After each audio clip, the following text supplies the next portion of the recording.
damos la bienvenida a la presidenta Dina Boluarte, que ha tenido la gentileza de concedernos la primera entrevista en televisión. Muy buenas noches, señora presidenta, gracias por estar aquí. Sol, a ti muchas gracias por la invitación. Bueno, el reportaje de Alcides muestra lo grave que es la situación en nuestro país. Al principio usted apareció con una actitud muy dialogante, que incluso algunos han criticado como demasiado dialogante. Y además presentó un gabinete muy técnico que ahora se dice que va a tener que cambiar. ¿Cómo va a enfrentar de hoy en adelante la situación que el reportaje muestra que es la que enfrenta nuestro país? Sí. Miren, en una sociedad civilizada, lo que tiene que primar siempre es el diálogo. Y sí, en el discurso de juramentación en el Congreso, dije que este gobierno va a ser dialogante lo más que pueda. ¿Por qué? Porque el país viene de una intolerancia total.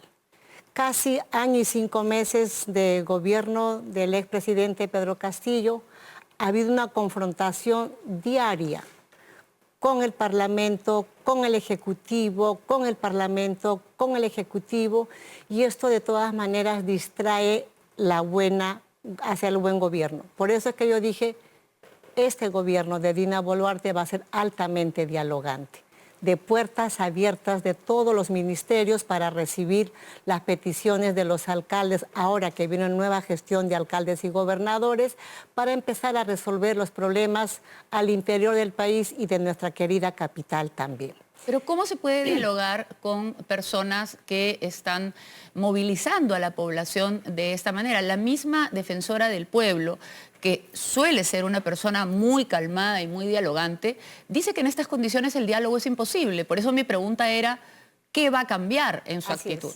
Respecto de la segunda pregunta que me hizo, el gabinete de personas técnicas. ¿Y por qué pusimos o por qué puse un gabinete técnico? Para resolver lo más rápido que podamos las necesidades que están allí pendientes de resolver. Porque nadie puede poner un ministro que va a aprender cómo está el sector por dentro.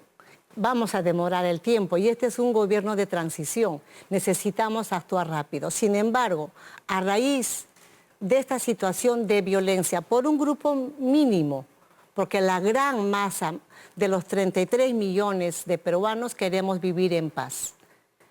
Hemos dicho vamos a reconformar el gabinete, es cierto, en estos días más, lunes, martes, estamos reconformando el gabinete, quizá con un gabinete también que conozca técnico, pero un poco más político, para poder enfrentar y tender estos puentes de diálogo. Sin embargo, los ministros, desde el primer momento que se han suscitado las violencias, se han trasladado al interior del país para poner mesas de diálogo, para ayudar a entender puentes. Por ejemplo, el ministro de Comercio Exterior está hace 3 días en el Cusco solucionando el tema del turismo para que puedan llegar a Lima y puedan salir a sus países de origen. Se entiende y se aprecia la necesidad de un gabinete técnico cuando hablamos de vivienda, de agricultura, de salud, de comercio exterior, pero cuando se habla de la presidencia del Consejo de Ministros, lo que se reclama es un manejo más político. Y quizá uno de los ministros que, digamos, más personas creen que no ha sido la mejor elección, ha sido su presidente del Consejo de Ministros. Y de hecho el señor Otárola ha declarado como si él fuera el presidente del Consejo de Ministros, mientras que el premier se ha quedado más bien callado. Sí. ¿Va a cambiar a la presidencia del Consejo de Ministros? Por eso es que dijimos vamos a recomponer el gabinete y es uno de los lugares que se va a cambiar, es el premierato. Sí. Ya. Entonces, va a cambiar el premierato, va a asumir una actitud más firme respecto a la violencia, porque incluso el semanario Hildebrand en sus 13, si no me equivoco, dice que ustedes trataron al principio de conversar con los líderes violentos de las protestas, que los tenían plenamente identificados, que tienen informes de la policía que dice que hay gente vinculada al terrorismo, al Movadef, al narcotráfico, y que ustedes los tienen identificados y que pretendieron conversar con ellos. ¿Ya entendieron que no se puede conversar con algunas personas? Sí. Sin embargo, no vamos a agotar la idea del diálogo porque ellos están mirando que la sociedad ha salido de manera espontánea en la marcha por la paz.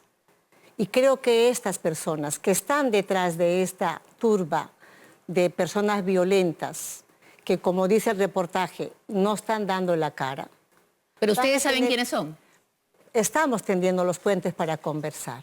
¿Pero van a de esa conversar manera- con ellos o con las personas que tienen legítimos, digamos, reclamos y se comportan dentro del marco del respeto a los derechos de los demás y el respeto a la ley? Se puede protestar, se puede reclamar, se puede ir a pedir una mesa de diálogo, pero no se puede aceptar que se tome un aeropuerto, por ejemplo. No, de ninguna manera. Por eso es que dentro del marco constitucional y la ley declaramos el estado de emergencia nacional para salvaguardar la vida de las hermanas y hermanos que no están de acuerdo con la violencia. La policía y el ejército no sale a dañarlos, sale a protegerlos. ¿Y qué pasó con los 19 muertos? La, Sí. la defensora del pueblo dice que todas estas muertes deben ser investigadas. ¿Ya tiene usted algún adelanto de esas investigaciones? Mire, la Fiscalía ya ha intervenido, están haciendo las investigaciones pertinentes. Antes de venir aquí a tu estudio me he reunido con el jefe del Comando de las Fuerzas Armadas, con quien también hemos conversado para que se pueda investigar en el fuero militar. Yo creo que ninguna muerte es aceptada y, por cierto, me duele las muertes de las personas en mitad Hay menores de de esta edad también que violencia. han muerto, ¿no? Menores de edad que estaban trasladándose a Lima para ser atendidos en su salud y por el problema del bloqueo de carreteras no los han dejado pasar y no pudieron alcanzar a que los atiendan en su salud. Sin embargo, todas aquellas muertes tienen que ser investigadas y el mismo comandante general de las Fuerzas Armadas ha dicho que dentro del fuero militar también se van a investigar. ¿Cuál es la orden exacta cuando se presentan actos violentos, como por ejemplo la toma de un aeropuerto o el intento de quemar una comisaría o lo que hemos visto, los incendios de edificios públicos, de la Fiscalía? Digamos, una cosa es, lo decíamos al principio, dialogar y otra cosa es tolerar que delincuentes, porque no hay otra palabra, hagan estas cosas. ¿Cuál es la orden exacta y el parámetro exacto de acción que tienen las fuerzas del orden para repeler este tipo de violencia? Sí. La orden exacta, hay códigos de atención dentro de las Fuerzas Armadas como de la policía. Y el primer código es de que la policía es el primer anillo de contención. No hay uso de armas, excepto seguramente bombas lacrimógenas. Y eso es lo que yo dije en una primera intervención. La orden fue: bombas lacrimógenas, ni siquiera usen los perdigones de goma, que están además autorizadas por ley. En el entendido de que esas marchas de protesta iniciadas en Andahuaylas, en Apurímac, iban a ser marchas que se pudieran controlar pacíficas, quizá con algo de toma de carreteras, pero no... Que es un delito. Que es un delito, pero no tomar aeropuertos, quemar ministerios públicos, poder judicial, comisarías. ¿Cuál es la pretensión de estas personas violentas? ¿Cuál es la pretensión? Son 5 puntos políticos que están planteando. Ninguna petición es de un tema social, como podría ser el tema del agua, la agricultura, mejores hospitales, mejores escuelas, mejores carreteras. En otras mejores palabras, puentes. no les preocupa No. el pueblo al que dicen defender. No les importa ningún programa social que podamos atenderlos inmediatamente. Y estamos viniendo atendiendo. ¿Qué están pidiendo? Primero, adelanto de elecciones. Con lo que usted Y ya ha le hemos coincidido. dado y está en la cancha del Congreso. Y la población que está saliendo a las calles y sigue diciendo adelanto de elecciones tiene que entender que hay un cronograma marcado por la ley. Salirse de ese cronograma que estaría generando un proceso electoral cargado de fraude, cargado de ilicitud, lo que no se quiere hacer. Tiene que ser dentro del programa legal que ampara que un proceso legal sea correcto y además sea valedero. Y eso, para que se pueda dar, está en la cancha del Congreso, fijar Ahora, sus asambleas, sus plenos para adelantar los plazos y, como dije, técnicamente hablando, calzaba como anillo al dedo un proceso electoral serio, técnico, valedero, idóneo, abril del 2024. y luego usted dijo que podían ajustarse los plazos al 23. Vamos a hablar después de eso, porque en realidad primero quería hablar de otra de las cosas que algunos piden, y es su renuncia. Así es. Y usted se preguntaba en la conferencia de prensa ayer qué había pasado con toda esta gente que la vio caminar al lado de Castillo, porque los que ahora se movilizan la eligieron a usted con el expresidente Castillo. Así es. Entonces, ¿qué ha pasado ahí? Yo no soy una elección diferente. ¿Qué ha pasado ahí? Había que preguntarle a aquellos que están asusando a la población en contra de Dina Boluarte. Pero, ¿qué cree usted que ha pasado? Usted debe tener informantes, debe tener servicio de inteligencia que le diga qué está pasando. ¿Por qué contra...? Usted ha hablado de machismo, por ejemplo, pero ¿cree que puede ser solo eso? Es el machismo, y en algún momento me hicieron escuchar hace varias semanas que si vacan al presidente Castillo, cualquiera menos Dina Boluarte. Entonces yo puedo entender de que es una venganza política machista, de que miran a la mujer disminuida. Yo de acá quiero llamar a todas las mujeres, siéntanse orgullosas de que tienen una presidenta mujer y podemos demostrar, hermanas, niñas, señoritas, para que podamos decirle a la población peruana que las mujeres también somos capaces de hacer un buen gobierno honesto, transparente, de cara a las necesidades del pueblo peruano. Sin embargo, usted dijo ayer, y además lo demostró a través de los últimos meses, que había apoyado al presidente Castillo hasta el final. Y dentro del gobierno del presidente Castillo se vieron muchísimos actos machistas. De hecho, uno de los últimos fue el ataque del premier Aníbal Torres, dirigido a mí, pero en el fondo dirigido a toda la prensa y a todas las mujeres. ¿Por qué siente usted que tenía que apoyar un gobierno salpicado de denuncias gravísimas de corrupción, con tremendas evidencias de corrupción, y que además tenía, no uno, varios integrantes con un discurso muy machista? Sí, mire. ¿Ha cambiado usted y quizá por eso no la quieren? Mire, yo acompañé al presidente Pedro Castillo como vicepresidenta, dándole consejos, recomendaciones, sugerencias para el buen gobierno. ¿Y él escuchaba? Para el bien gobierno. Lamentablemente no. Por eso es de que desde agosto de este año yo tomo una distancia. Ya no voy a conversar con el expresidente a Palacio. ¿Qué fue exactamente lo que la hizo tomar la distancia? Uno, que no había un mínimo de cambio en hacer buen gobierno. Estaba cometiendo siempre los errores de poner cada ministro que no calzaba para el gabinete. Segundo, la información fiscal que salía una semana, un día, siempre había algo más de una investigación. Más indicios de corrupción. Más indicios de corrupción. Varias veces le pregunté a él si él estaba comprometido en ello, y él dijo que no.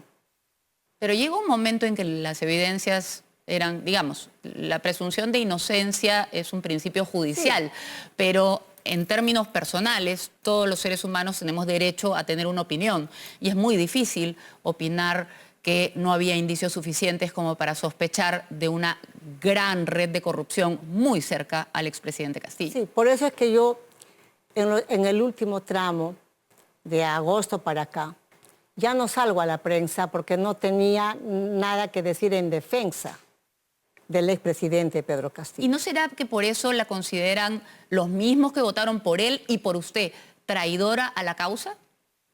Mire, porque ahora los que votaron por Castillo no la quieren.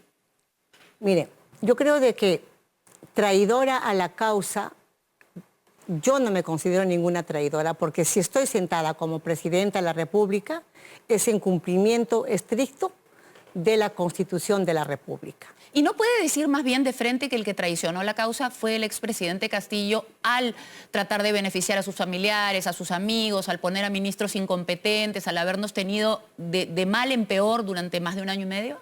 Yo creo que es el pueblo peruano que juzgará al final del tiempo. Pero no hay mucho tiempo. Digamos que los tiempos se pueden acortar dependiendo de la firmeza que uno muestre. Y usted ha hablado de machismo, y el machismo existe. Y parte de lo que se critica muchas veces a las mujeres es la falta de firmeza. Y parte de lo que se espera de usted es que demuestre la firmeza dentro del respeto a los derechos, la firmeza necesaria para calmar un país que esté en llamas. Por eso, hemos tomado las medidas correctas para llamar a la calma al país, pero sobre todo para cuidar la vida, la salud y también los negocios de las personas que están allí, la economía de las personas, porque no podemos permitir que un grupo violento tenga que saquear negocios, quitarle sus propiedades, irrumpir en instituciones públicas y privadas. Por eso que hemos dado las medidas correctas dentro del marco constitucional y el marco legal. Vamos, señora presidenta, a ver unas preguntas que se han realizado, solo 3 preguntas que se han realizado en una encuesta de Ipsos esta semana para comentar también sobre ese tema con usted. Veamos las preguntas. Primera pregunta, ¿está de acuerdo o en desacuerdo con el golpe de Estado para cerrar el Congreso anunciado por el expresidente Pedro Castillo? De acuerdo, 33%. En desacuerdo, 63%. No precisa 4%. Vamos a la siguiente pregunta. Vamos a hacer el desagregado. ¿Cómo respondieron en Lima? En Lima solo el 20% está de acuerdo con el golpe. En el interior el 40% está de acuerdo con el golpe de Estado del expresidente Pedro Castillo. Y en desacuerdo en Lima el 78% y en el interior el 54%. Los que no precisan son 2% en Lima, 6% en el interior. Vamos a la segunda pregunta. ¿Qué opción refleja mejor su opinión respecto al próximo proceso electoral? Adelanto de elecciones previa reforma política electoral, 62% quiere eso. Adelanto de elecciones con las condiciones actuales, 23% quisiera eso. Que no se adelanten las elecciones, 9%. No precisa 6%. Lo cual suma un 85% de población que quiere, población encuestada, que es una muestra, es decir, representa a toda la población que quiere que se adelanten las elecciones, 85%, sea con o sin reformas. La última pregunta, sobre las violentas protestas que han ocurrido en algunos lugares del país, ¿cree que estas fueron organizadas por grupos radicales, 53%, espontáneas, 37%? No precisa, 10%. Bueno, lo que vemos primero es que es un preocupante 33% que aprueba un golpe de Estado, es decir, que no respalda la democracia y que en el interior del país llega hasta 40% esa cifra. Es una cifra verdaderamente triste, ¿no? 40% de personas que no les importa la democracia, que están de acuerdo con un golpe de Estado. Yo creo que también ahí tiene un aliciente para poder encontrar esto, esa polarización que ha habido el Parlamento y el Ejecutivo. Creo que el Parlamento tiene que cambiar de rol, cambiar de la forma como están trabajando, de cara a los intereses del país. Y de esa manera podamos cambiarle el rostro al Congreso, un Congreso que pueda abrazar al pueblo peruano y no estar de espaldas a él. La aprobación del Congreso, más bien la desaprobación del Congreso es enorme. Y usted ha dicho en su conferencia ayer que todo está en la cancha del Congreso, pero a la vez ha hablado de dialogar. Y cuando se habla de dialogar, se debería hablar con los representantes del pueblo, que nos guste o no, son los congresistas.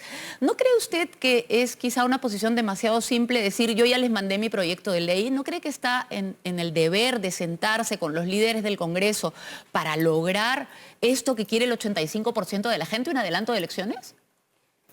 Yo he venido reuniéndome con las bancadas diferentes en la semana pasada. Inclusive se me criticó, me dijo que me había reunido con las bancadas de derecha y que no me había reunido con las bancadas de izquierda, cuando se les ha dado la invitación a todas las bancadas. ¿Y los de izquierda no quieren reunirse con usted? Y los de izquierda no han venido. Han venido un grupo, pero el resto todavía no. Vamos a insistir en esta semana para reunirnos con el bloque magisterial, Perú Libre y demás bancadas pequeñas. Ellos solo quieren que usted se vaya, ¿no le queda claro? Sí, por eso digo de que sin revancha política, Ahora bien, usted Trabajemos podría por el Perú. conseguir los 87 votos entre las otras personas. Digamos, si ya tiene claro que hay un grupo que no quiere reunirse con usted porque la considera traidora, aunque usted diga que no tienen razón, y que tienen una agenda política clarísima que no coincide con la suya, ¿no cree que puede reunirse con todos los demás que tienen diferencias respecto a si es en abril, si es en enero, si se requiere la reforma, si no se requiere la reforma, y llegar a un acuerdo para poder salir adelante? Sí, solamente para decirle a los señores congresistas que ya dejen de estar usando la palabra de traidora, porque no lo soy. Ellos saben perfectamente que Dina Boluarte, hasta donde pudo, quiso proteger al presidente de manera constitucional para que terminara el 28 de julio del 2026 su gobierno, con errores o sin errores, con carpetas fiscales o no carpetas fiscales. La Constitución dice, ha sido elegido para el 2026, en esa línea dije que no se presentara la cuestión de confianza. Pero primó la opinión de Aníbal Torres. Primó esa opinión y también de algunos otros ¿Cuál es la urgencia ministros. de la cuestión de confianza? Quisiera también yo saber. No, usted lo sabe. No, quisiera también yo La primera saber. cuestión de confianza se presenta luego del ataque de Aníbal Torres, cuando mucha gente hablaba incluso de llamarlo para responder por ese ataque que había hecho, como le digo, a mi persona, pero en mi persona a toda la prensa y a todas las mujeres. Y de pronto él cambia la agenda y dice que el día siguiente va a presentar una moción de confianza. Sí, cuestión de confianza que yo me opuse y además les ¿Qué le advertí. dijeron?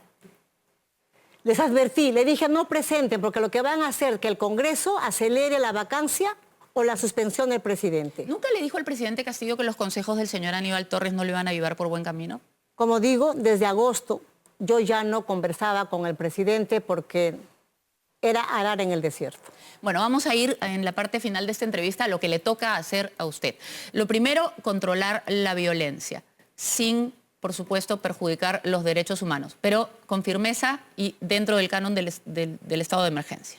Pero lo segundo es, en este gobierno que usted reconoce como de transición, tiene que atender una serie de demandas urgentes y no va a poder con todas. ¿Cuáles son sus prioridades? Mira, lo primero que tenemos que resolver, estamos a puertas del próximo año y la crisis alimentaria que va a afectar no solamente a Perú, sino a toda Latinoamérica y al mundo, hay que priorizar el tema de la agricultura.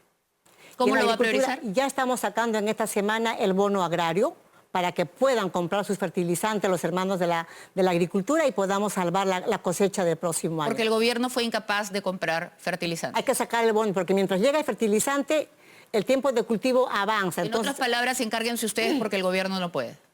No, les vamos a dar el bono agrario, les vamos a facilitar el bono agrario, es un monto de dinero. Claro, es un monto de dinero. Para que puedan comprar mientras nosotros gestionamos que llegue la uria. Ya está en camino la ministra de Agricultura para poder que la uria llegue lo más rápido posible. Pero mientras tanto hay que garantizar. Tiene la mala suerte, porque así es la vida, la mala suerte de que viene una sequía.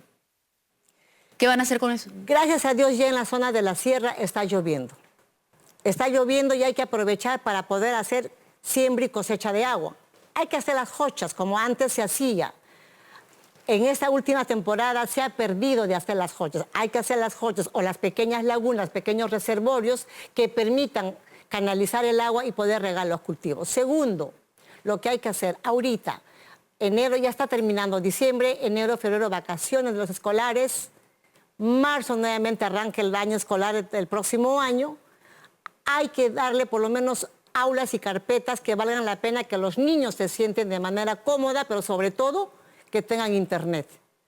Hay que abocarnos a ello. Es una vergüenza que en todo el tiempo de la pandemia, que los chicos no usaron los colegios, no se haya solucionado el problema de infraestructura. ¿Cree usted que en 2 meses va a poder avanzar en ese tema lo suficiente como para que realmente cambie la situación de algunos niños en nuestro país? Mira, yo desde el Ministerio desde el MIDIS, hemos podido demostrar que en 5 meses hemos construido toda una infraestructura de los tambos para poner a disposición de las comunidades nativas en los lugares más lejanos de la selva. Cuando hay voluntad política y un trabajo decidido, pero sobre todo sin corrupción, porque eso es lo que dilata el tiempo. Mientras se están acomodando las coimas y demás, dilata el tiempo. Pero si nosotros nos decidimos a trabajar y la empresa privada quiere apoyar, entender todas las redes de conectividad para que todos los colegios a nivel nacional tengan internet. Quiero abocarme a estas cosas puntuales: agricultura, educación, salud. Estamos viendo que en esta pandemia el cáncer ha crecido tremendamente. Entonces, los hospitales grandes que ya están con las instalaciones en las regiones del país, hagamos de que en ese espacio de ese hospital instalemos toda una infraestructura para atender el cáncer y no estén viniendo hasta Lima. Aquí en este programa hemos denunciado varios hospitales abandonados, varias escuelas abandonadas, todo durante el gobierno de Pedro Castillo. ¿Cree usted que en el año que tiene va a poder revertir ese daño? Mire, en el tiempo que nos permitan, por eso digo no a la violencia, calma, paz, porque en calma y en paz podemos resolver varios problemas juntos. Contigo hermana, ama Fiñacuichu, y Manasja Chainata está saliendo a la calle. Calma hermano, Cusca Yancasu. No jaja tokusun juega monacuiki. ¿Acaso no jaja Fiñacusaiquichu? ¿Acaso no janiquichu ama hatun sumu, hatun wasi ama amunquichu? Manan, chay hatun wasi palacio, wasi hankunapa, amuchis, chaypi parlasun, chaypi punto por punto, hankunawan, problemaykunawan, solucionawan. Ama chayna kaichu, ama fiñacuchu ñojawan. Nojaja, con ustedes, conmigo, solo quiero trabajar lo que estoy diciendo. Sí, gracias, no se enojen con Dina Boluarte, que lo único que quiere trabajar es con ellas, con mis hermanas, con mis hermanos, y que la casa de gobierno que está allí, que los está esperando con los brazos abiertos, y yo los voy a atender. Mañana estamos viajando a Ica para poder entregar títulos de propiedad, que era uno de los puntos que se levantó las hermanas y hermanos de Barrio Chino. Ahí queremos llegar para entregarles los títulos de propiedad. Dina Boluarte no se está negando a trabajar de la mano con ellos. Dina Boluarte no ha dicho que de espaldas voy a estar con ellos. Dina Boluarte quiere trabajar en 5 puntos puntuales: salud, educación, en lo que pueda hacer. Salud, educación, agricultura, vivienda, puentes y carreteras, y cero corrupción. Sobre todo en todo eso hubo corrupción. La diferencia que usted tendrá que marcar, y vamos a estar muy atentos, es cero corrupción. Y lo he hecho desde el MIDIS. Ahorita casi al 100% de ejecución de su presupuesto, el único ministerio que ha llegado casi al 100%, estamos en el 99.6% de ejecución, sin un sol distraído por corrupción en el camino, nada, cero corrupción. Y así queremos trabajar desde el gobierno central, con los gobiernos regionales, con los alcaldes que son elegidos y van a asumir el 1 de enero. Ya me estoy reuniendo con ellos. Hoy día he estado con el alcalde de San Antonio, he estado con el alcalde de Barranca, he estado con el alcalde de Junín, recibiendo sus proyectos para que inmediatamente ellos ingresen, inmediatamente podamos atender, porque están esperando con ansia generar desarrollo, generar progreso en sus pueblos, y no podemos demorarnos más. El Perú no puede parar. Basta la violencia, tokuizun juega munacuiki, hamu y limamanta, kun caipi, cusca yancasu. Muchísimas gracias por habernos concedido esta primera entrevista, y le deseamos mucha suerte, porque todos los peruanos de bien realmente queremos progreso, honestidad y paz.